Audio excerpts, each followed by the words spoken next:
اگر یہ ثابت ہو جائے کہ یہ پیسے باہر سے آئے ہیں پاکستان سے نہیں آئے سو اس کو فالو کریں گے یا دین اٹس اوکے اگر پاکستان سے نہیں گئے؟ اگر یہ مسلم لیگ یا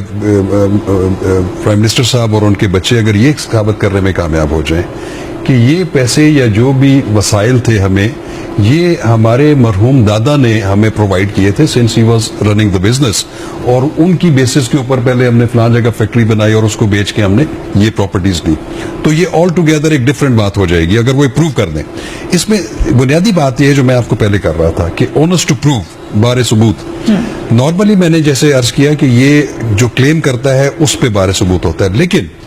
جب الزام علیہ یا اس میں ڈیفینڈنٹ یا رسپونڈنٹ اگر اس میں کوئی ایک ایسی اسپیشل پلی لے لیتا ہے کہ وہ بالکل ہی ہٹ کے ہے جو ان نے دعویٰ کیا ہوا ہے، تو پھر بار ثبوت اس پہ پڑ جاتا ہے رسپونڈنٹ کے اوپر۔ اب مثلا اس میں جو میں سمجھتا ہوں کہ جو ایک پوائنٹ بڑا قابل غور ہے وہ یہ ہے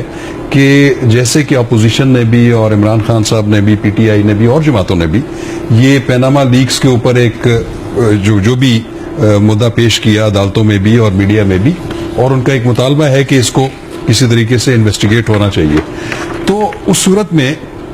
اب یہ چونکہ جب کورٹ نے اس کی کوگنیزنس لے لی ہے تو کورٹ نے ان تمام چیزوں کو دیکھنا ہے in accordance with the provisions of the law, قانون شہادت 1984، اور اس میں ایک بنیادی چیز یہ ہے کہ اس میں ایک پہلو یہ ہے کہ اس میں وزیر اعظم پاکستان نے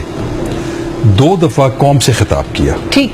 مطلب he was not asked to do so, مطلب انہوں نے خود والنٹیئر کیا انہوں نے، اور انہوں نے کچھ وضاحتیں پیش کی، اور ایک دفعہ انہوں نے پارلیمنٹ میں بھی اپنی صفائی اور اپنے اس میں اس کو جسٹیفائی کرنے کی۔ اب اس میں ایک بہت بڑا اسٹرانگ پوائنٹ جو پی ٹی آئی کا ہو سکتا ہے